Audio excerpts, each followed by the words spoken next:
Did you guys see, and I'm sure you saw the clips, that they've been circulating on TV this morning. Black Lives Matter protesters, and this is Julio Rosas over at Town Hall, were caught on video badgering a woman who was the victim of a guy who was illegally armed shooting into her home where her 2 kids were inside. They have a 6-hour standoff with police officers. And despite police attempts to de-escalate the situation, he wouldn't stop. And so FAFO, you get shot. That's what happens. If you don't want to get shot by police in this instance, don't be shooting in this lady's home. And that's apparently exactly what happened.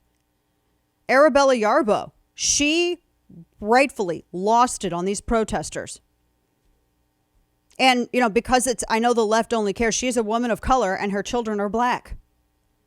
She goes, you guys are celebrating his life. She said, my children have to watch you celebrate the life of a man who tried to kill them. He legit shot into her home repeatedly while she's making dinner for her kids. And you have all these scenesters. Man, this stuff is becoming nothing more than scenester stuff. Arabella Yarbo lived in the apartment. She said that this guy, there was a 6-hour standoff. Andrew Sundberg. His family maintains that he was having a mental health crisis. And then his mom goes, well, if my son was white, he wouldn't have been shot. Well, if your son wasn't shooting in a woman's apartment trying to kill her kids, he wouldn't have been shot. Race has nothing to do with it, you grifter.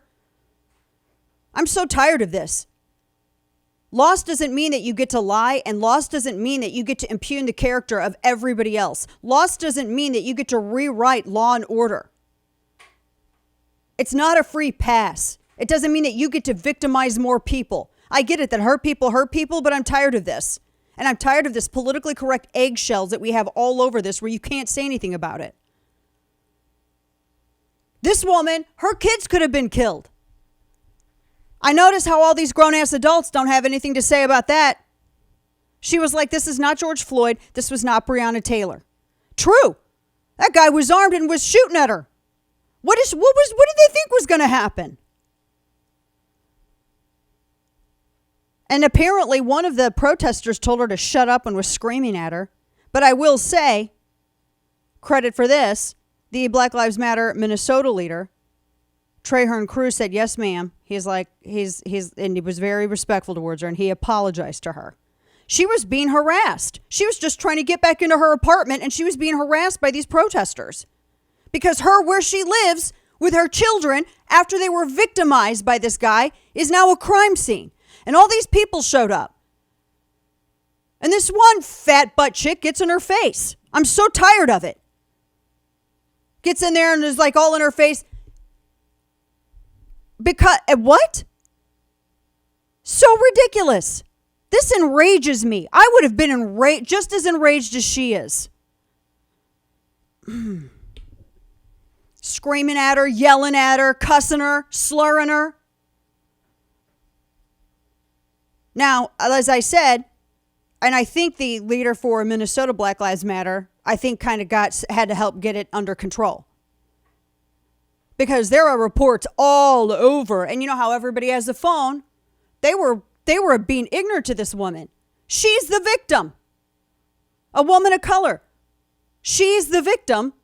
And yet people were screaming at her. And what gets me, you had like one of the women get in her face. The one woman to get her was a white woman. Where do these people come from? Scenesters that just show up. Oh, there's a protest. It's like PCU, come to life. There's a protest. Let me go to my trunk and get my on-the-go protest stuff. I saw one video of a white dude yelling at her, telling her to shut up. Oh, because he's such an ally. The guy who was yelling at her, such an ally, that he didn't even know that the guy who was shooting at her and was in a 6-hour standoff with police was having trouble for a long time, apparently. Don't you love how all these allies show up after someone needs help? Another woman gets in her face. Just crazy. I mean, her front door, in case anybody's got any questions, her front door was all shot up. Multiple gunshots in her door. Has a big blast in the middle of it and bullet holes all in it. Her bathroom's all busted up. There's a bullet hole in a water bottle that she's got. One of those steel or aluminum water bottles. Bullet holes in her walls. Everything. So no, this woman's got receipts. She's got mirrors broken. They shot into her pillow in her living room. She's in the kitchen cooking dinner for her 2 kids. What if one of her kids was on that sofa? Did BLM up there to stop to ask a question about that? No, they didn't. And they have the audacity, and their so-called white progressive allies have the audacity to get in this woman's face when she shows up to her apartment. Now that it's a crime scene and her and her children can't stay there. So now she's basically homeless. And as Kane notes, do you think that people started a GoFundMe for the mother who's been made homeless because her apartment's a crime scene after this thug shot up her apartment? No. They started one on GoFundMe for the murderer. When one finally was started for the mom, no, the donations kept coming in way, way faster for the murderer. GoFundMe allows that,